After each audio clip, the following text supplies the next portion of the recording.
재밌는 게 사춘기가 되면 소위 말해서 머리가 커지잖아요. 네네네네. 말을 안 듣는데 그때 머리가 커진다는 그 의미가 요즘 호르몬으로 얘기하면 도파민이 갑자기 분비를 하면서 뇌 앞쪽에 있는 부분이 성장을 하게 돼요.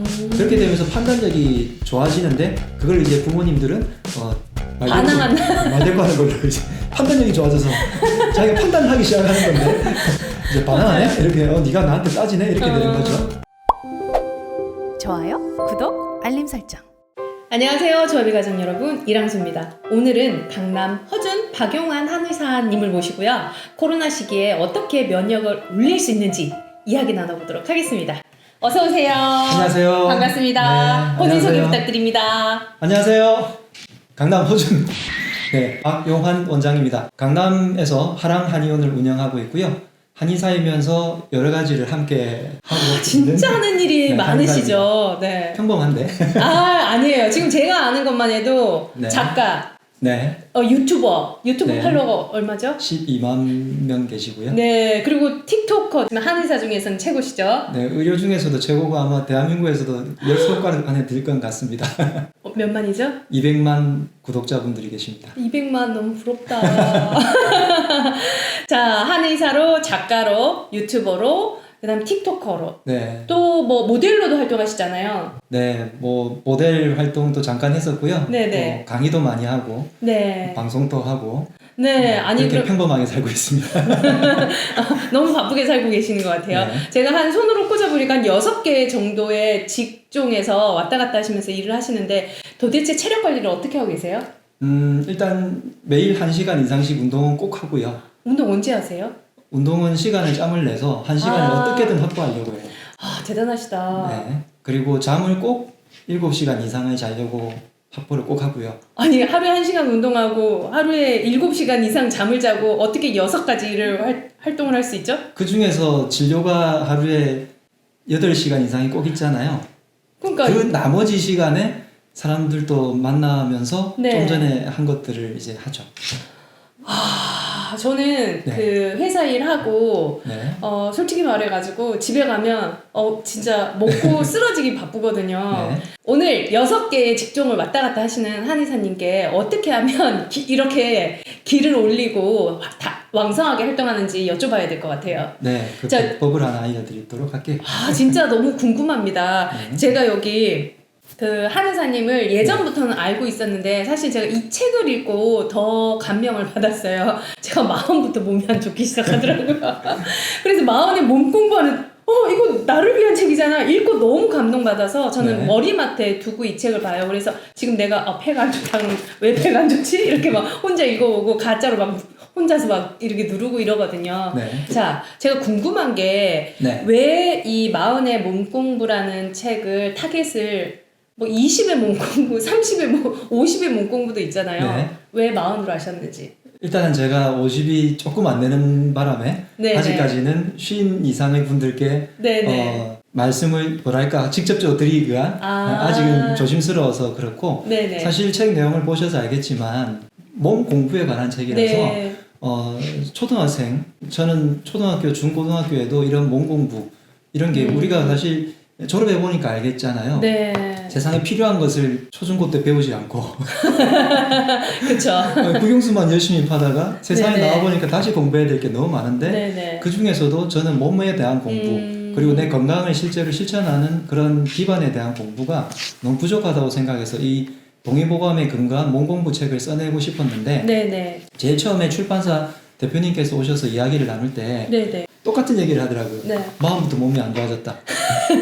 그래서 마흔이 되면 누구나 다 몸에 대해서 고민을 하는구나. 그래서 그분들께 조금 더 들려드리고 싶어서 출판사 대표님이 굳이 마흔이라고 꼭 넣고 싶어요. 그러면은 출판사 대표님 만나기 직전에 본인 그 한의사님이 정하신 제목은 뭐였습니까?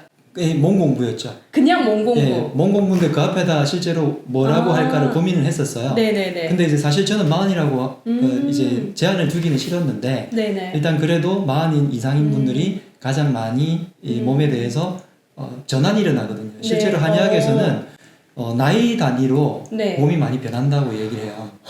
남자는 8살 단위, 8살, 16살, 뭐 24살, 다음에 그냥 곱셈이 잘 안 18, 28, 38 이게 아니고 네네네. 아니고 8단위 8의 배수 8일은 8, 8이 16, 8, 3은 24, 8, 4, 32, 8, 5 그렇게 해야지 우리가 이게 40. 어쨌든 그래서 마음부터 남자들은 확 꺾인다고 얘기하고 여자분들은 숫자가 몇일까요? 10. 아쉽게도 7입니다.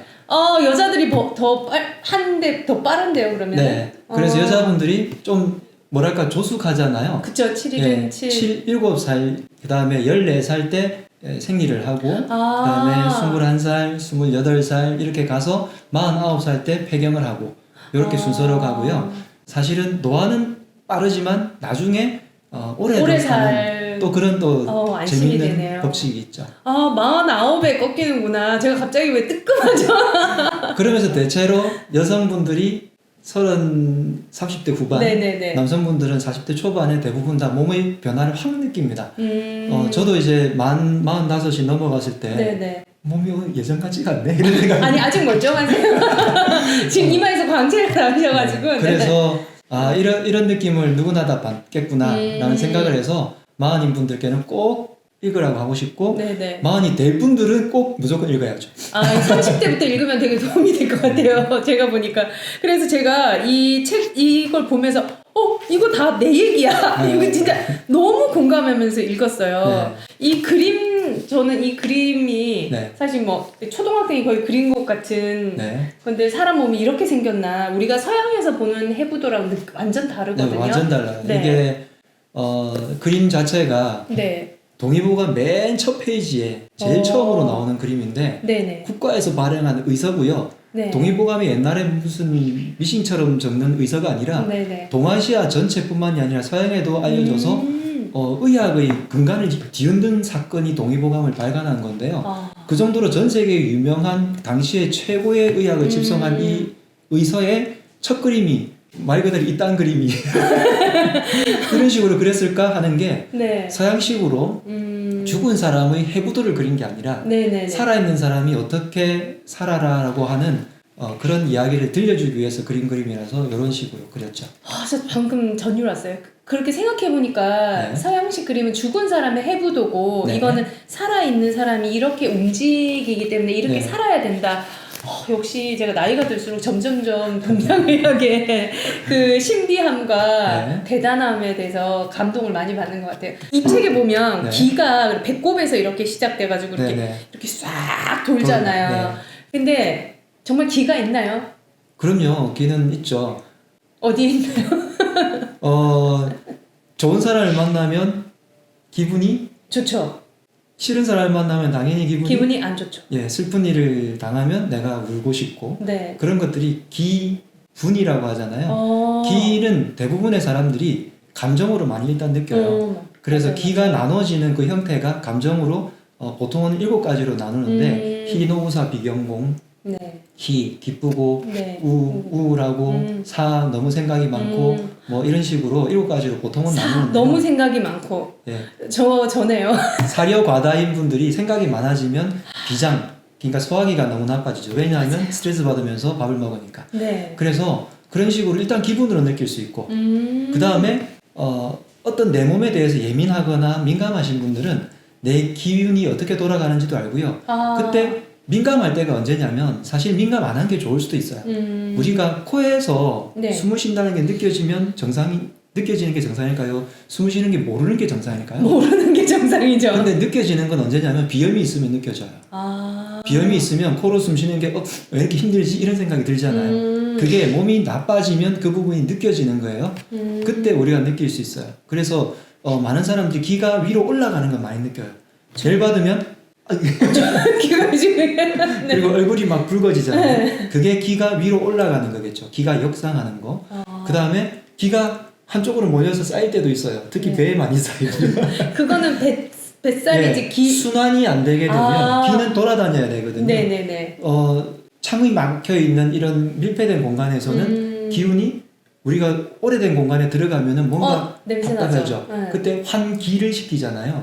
그 공기라는 의미도 있지만 실제로는 환기. 그래서 우리 몸에 있는 어떤 이 창구들, 이 눈, 코, 귀, 입 같은 이런 것도 또 구멍이잖아요. 네네. 이런 것이 다 환기가 잘 돼야 됩니다. 그 환기 중에서 모공들도 굉장히 중요한 환기 구멍들이고 네네. 그래서 이런 것들이 얼마나 순환이 잘 된다 하는 것들을 기라는 걸로 했는데 좀 전에 말씀하신 것처럼 사실 이게 쉽지만 조금 어렵긴 하지만 사실은 네. 쉬운 개념인데 서양의학에 의해서 너무 오랫동안 우리가 교육을 받아보다 보니까 네. 이런 쉬운 어릴 때 들었던 이런 말들이 지금 모르는 단어가 돼버렸어요. 그러니까. 그래서 사실 탄수화물이라는 단어가 네네. 느낌은 오잖아요. 네. 밥, 빵, 면, 떡 네네. 오지만 실제로 탄수화물이 뭐냐면 CH 뭐 이래가지고 그것을 실제로 알지는 못해요. 그쵸. 그런데 사람들은 워낙 오랫동안 10년, 20년 탄수화물이 뭐다라고 들어놓으니까 탄수화물이라는 단어는 뭔가가 알겠어. 그리고 에너지란 단어도 알겠지만 에너지도 너무 오래 들은 단어니까 익숙한 것뿐이에요. 네네네. 근데 기라는 단어를 어릴 때부터 많이 들어왔으면 아 그게 어떤 식으로 쓰이고 어떻게 우리가 활용을 할지를 알게 되는데 그걸 이제 몰라서 사실 한의학이 그 부분을 조금 등한시했죠. 사람들이 어떤 단어를 익숙하게 만들어줬어야 되는데 그런데 지금 현대 한의학은 이런 기라든지 같은 어려운 말을 잘 안 쓰고요. 전달을 해드릴 때는 좀 편안한 말로 예, 바꿔서 전달을 해드리려고 노력을 많이 하기 때문에 여러분들도 조금 쉽게 할 수도 있고 그럴 것 같습니다. 그러니까 기가 다르게 말하면 에너지네요. 그렇죠. 우리 서양식으로 얘기하면 옛날에 에네르기라고 하는 것과 비슷한데 요즘 단어는 에너지라고 표현을 하죠. 네. 기분이 좋다. 기가 찬다. 그게 아니구나. 기가 막힌다. 기 찬다. 마찬가지예요. 그래요. 기가 황당한 일 할 때 야 기가 찬다 이런 얘기 많이 하잖아요. 우리가 흔히들 많이 사용을 하기 에너지가 찬다 이러진 않잖아요. 그렇죠? 일상에서 많이 쓰고 있기는 쓰고 하네요. 있는 그쵸? 말들을 잘 분리해 보시면 그 말이 확 다가오실 거예요. 훨씬 더 다가오는 것 같아요. 그렇구나. 그리고 우리가 기운을 내려면 당연히 잘 먹고 잘 자고 그 기운 면역을 좋아지게 하는 거거든요. 그러니까 일상생활에서 사실 한의학이 해줄 이야기가 참 많다는 말씀을 드리고 싶어요. 자 그러면은 사실 저도 막 생각이 좀 많잖아요. 네. 제가 작년에 진짜 너무 아팠어요. 네. 나이 40 넘어가지고 건강관리를 잘 안 해가지고 이제 이런 책도 사보고 난 왜 이렇게 아프지 이러면서 내가 그 하랑한의원을 찾아갔어요. 네. 저 좀 살려주세요 제발. 네. 그러니까 그 정도로 병원에 가면은 제가 증상을 얘기하면 소설을 쓴다고 하는 거예요. 작가세요? 작가긴 하지만은 제가 아니 절대 그럴 일이 없다. 사진 찍어봐도 다 정상이라는 거예요. 근데 나는 아파 죽겠는 거예요. 그쵸. 그래가지고 제가 이제 박용환 한의사님 찾아가서 제발 저 좀 살려주십시오. 그래서 작년 10월달에 제가 정말 기어서 찾아갔어요. 기억하시죠? 네, 그럼요. 네, 기어 그때 그때 이제 저한테 기운을 주셨어요. 이게 이제 먹는 것부터 시작해서 제가 평소에 제 생활 패턴을 다 얘기했어요. 제가 아침에 일어나서 뭐 하고 뭐 먹고 어떻게 지내는지 중에 거기에서 생활 속에서 기운을 빠지게 하는 것들을 다 찝어주시더라고요. 네. 물론 약도 먹고 침도 받았지만 그 외에 내가 실천하는 게 되게 중요하잖아요. 그럼요. 그래서 우리 조합이 식구들한테도 지금 코로나 시국에 저한테 해주셨던 것처럼 좀 기력이 보강되고 면역이 좋아지려면 어떻게 해야 되는지를 좀 얘기해 주세요. 네, 일단 뭐 사람들마다 생활 방식이 너무나 다 다르지만 요즘 현대인들이 중요하게 생각해야 될 것 중에 하나가 아침 식사인 것 같아요. 제가 저한테 시키셨잖아요. 아침 식사를 하라고 했어요. 지금 이제 제가 직접 겪은 얘기를 해드릴게요. 제가 아침을 잘 안 먹었어요. 왜냐하면 무슨 다이어트 프로그램인가 몸을 해독하는 데서 16시간 공복을 해야 된대요. 그래가지고 아침 배가 너무 고픈데 아직 시계만 보면서 8시, 9시, 10시, 11시 11시쯤 되면 그렇게 되는 것 같아요. 공복이.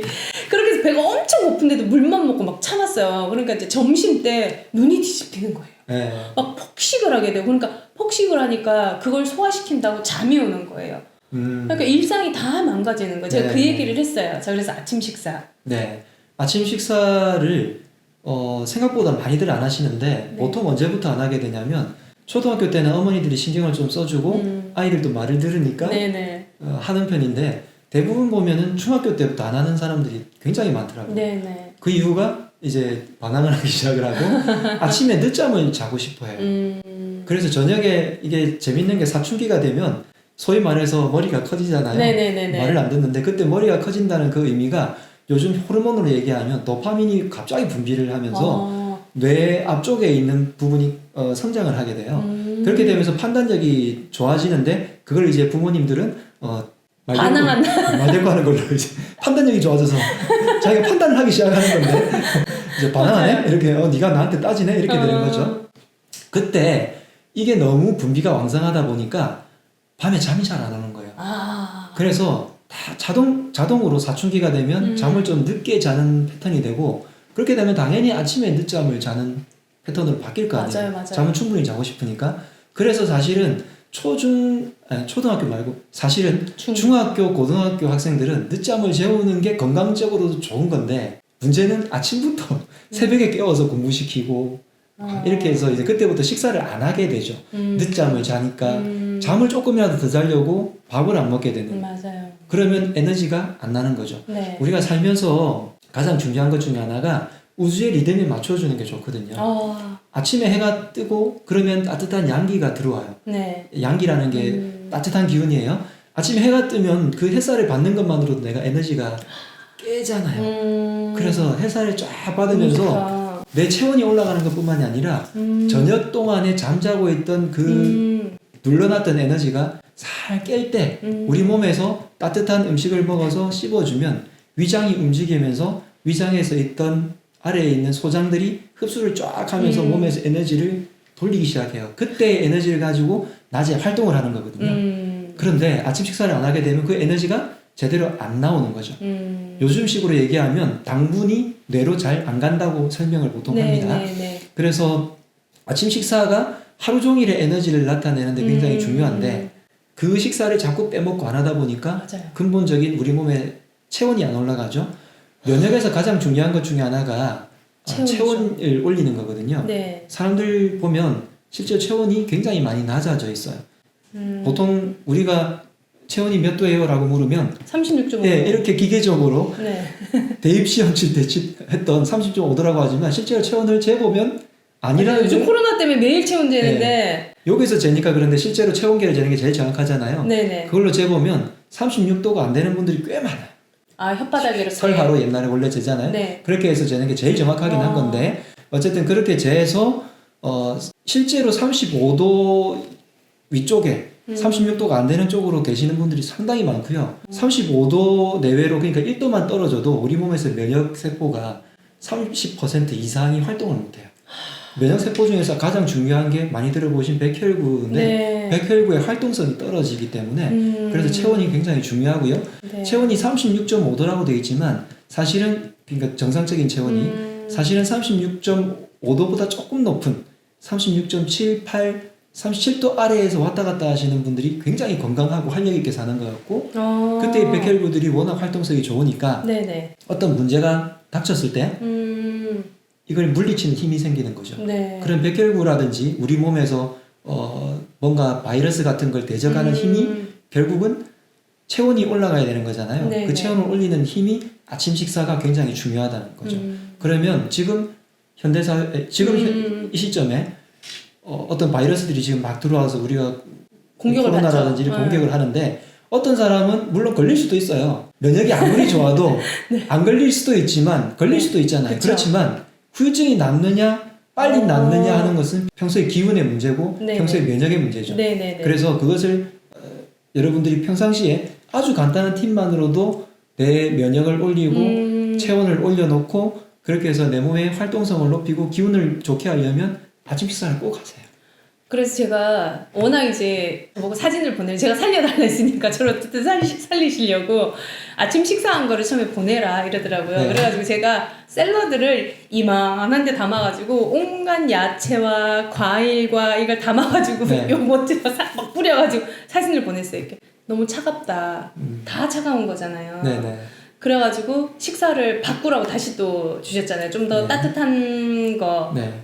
이렇게 생야채를 먹되 비율을 탄수화물도 먹고 이제 된장찌개 같이 따뜻한 것도 네. 먹고 그렇게 먹으라고 또 식단 조정해 주셨어요. 왜냐하면 체질이 네. 기운이 좋은 면역이 좋은 사람들은 약간 생채소처럼 네. 조금은 찬 걸 먹어도 큰 문제가 없는데 그 당시에는 진짜로 기어들어오다시피 하셨기 때문에 찬 음식을 먹게 되면 그게 소화가 안 느려지게 되면 오히려 더 마이너스가 되는 거죠. 그래서 그거 먹고는 몸이 더 춥더라고요. 네. 샐러드 먹고 그래서 나더니. 이게 저희들이 환자분들을 볼 때 지도를 할 때 한의사들은 특히나 사람 한 사람들 보통 그걸 체질이라고 표현을 하는데 이 사람이 어떤 생활 습관을 가졌는지, 지금의 증상은 어떤지, 원래 생활에 관련돼서 내가 받아들인 게 어떤 건지에 따라서 조금씩 다르게 말씀을 드리고 있어요. 네. 그래서 일단은 따뜻한 게 좋은데 네네. 보편적으로 사람들이 아침에 일어날 때 어떤 물을 드시나요? 라고 물을 때 냉장고에서 물을 바로 꺼내 드시는 것은 찬물이잖아요. 네네.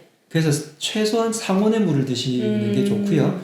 따뜻하게 아침에 따뜻한 차 한 잔이나 새벽에 일어나시는 분들은 미음이라든지 죽 같은 거를 조금 드셔서 여기를 살짝 달래서 깨우는 게 제일 좋고, 어쨌든 차가운 물을 벌컥벌컥 마시는 것은 장에도 안 좋고요. 네. 많은 분들이 왜 그러시냐면 변비에 좋다고 알려졌는데 네. 그게 서양식 사고방식이거든요. 아.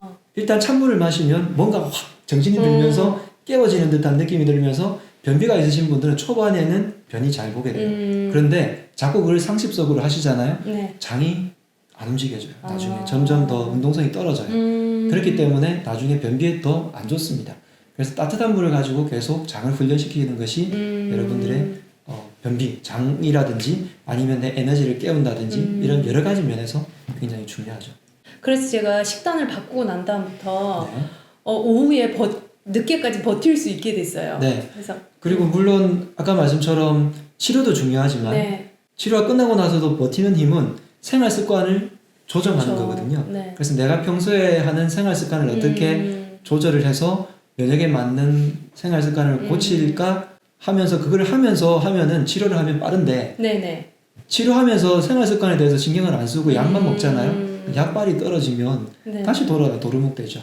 그래서 평생 약 드신다는 분들도 꽤 많잖아요. 혈압약, 그럼요. 당뇨약 막 그럼요. 다 고칠 수 있는데도 왜 약에 의존하는가 하는 게 저 같은 한의사들의 의문이고요. 네네. 두 번째 이제 생활 습관만으로 너무 오래 걸리니까 식습관만으로 내가 기운을 내게 하기에는 시간이 아주 오래 걸리니까 이 음식 같은 안전한 종류의 약초를 가지고 빨리 치료하려고 하는 게 치료일 뿐이에요. 그렇죠. 그래서 이 두 가지가 조화를 이루면 치료도 빨리 되고 나중에 내 생활도 잘 유지될 수 있는 네. 방법이 되겠습니다. 그래서 제가 꾸준히 그러니까 치료도 꾸준히 해주시고 이제 약도 먹고 그다음에 제가 아침 식사를 네. 진짜 한상 차린 거를 다 보냈어요. 한상 차려가지고 아침에 힘들었어요. 그런데 나중에는 요령이 생기더라고요. 그쵸. 된장찌개 네. 같은 거는 그 전날에 다 준비해놓고 야채 같은 것도 다 준비를 해놓고 아침에 딱 꺼내가지고 딱딱 차려 먹으니까 시간이 이제 딱 되더라고요. 그래서 아침에 제가 그때부터 아침을 먹기 시작했거든요. 네. 정말 많이 좋았었어요. 이게 좀 전에 말씀하신 그 포인트 중에 또 하나가 현대인 분들이 잘 못하시는, 특히 직장인 분들이 잘 못하시는 것 중에 하나가 사실 요리예요. 그래서 기회가 되면 우리가 아까 제가 말씀드린 것처럼 우리가 진짜 배워야 될 거를 어릴 때 못 배우는데 요리를 꼭 배우는 게 좋을 것 같아요. 아, 요리 잘하세요? 잘은 못하지만 발요리지만 그래도 뭐 해주면 먹는 사람들은 그냥 해주는 거니까 맛있다고 하는데 그래도 취미로 좋아는 하거든요. 네. 근데 자취를 하는 사람들이 보면 요리를 못하는 이유가 뭔가 자꾸 썩어 나가요. 이 채소가 아주 썩어 나가고 네. 이러니까 뭐 물론 현실적인 문제는 있지만 안 차리는 습관이 되다 보면 그리고 맞벌이 한다고 바빠서 알아서 각자 먹는 해결하는 습관이 되다 보면 자꾸 요리에서 멀어지거든요. 네. 그러다 보면 더 안 먹게 돼요. 근데 해보시다가 보면 진짜 네. 살아야 되니까 하신 거잖아요. 전 살아야 되니까.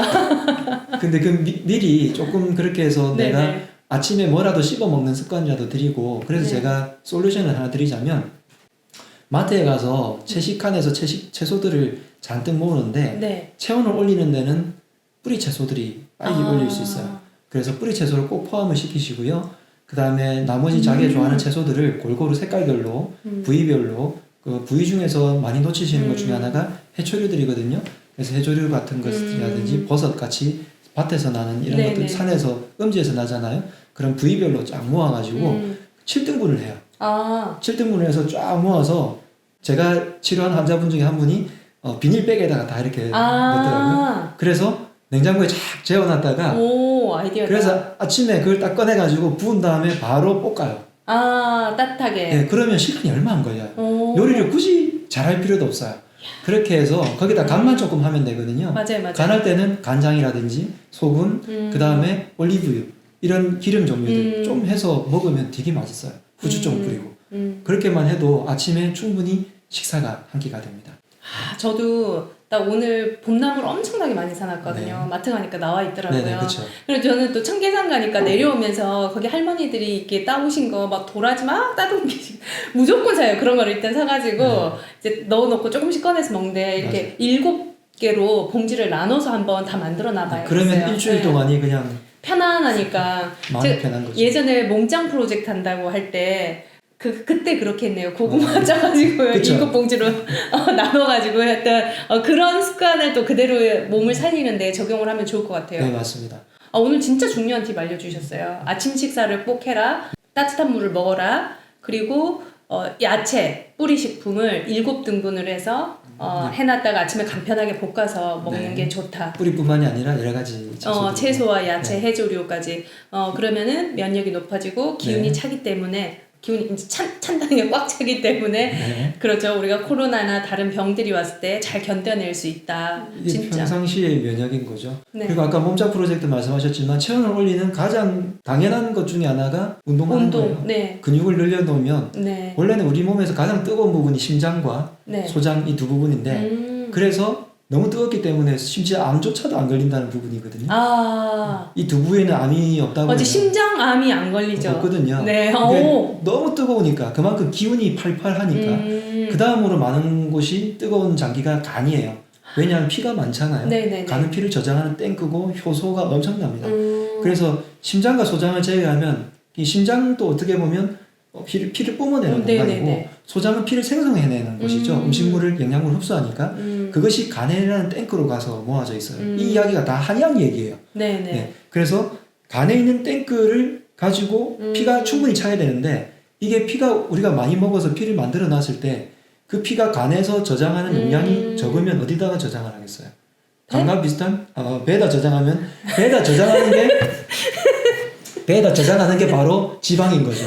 사실 지방은 고급 에너지예요. 네. 맞아요. 맞아요. 네네. 맞는데 이제 고급 에너지가 너무 많아지니까 너무 고급이 돼서 문제인 거죠. 네. 근데 이제 그것을 근육에다가 저장을 시켜야 되는 거예요. 그래서 근육 볼륨, 근육이 크기가 커지고 쫀쫀한 아주 좋은 근육이 되면 탄력 있게 되잖아요. 그런 근육을 많이 만들어 놓으시면 체온도 올라가고 피를 저장하는 영양소를 저장하는 탱크도 있고 혈액도 순환이 되고 여러 가지로 당연히 좋기 때문에 운동을 꼭 반드시 해주셔야 됩니다.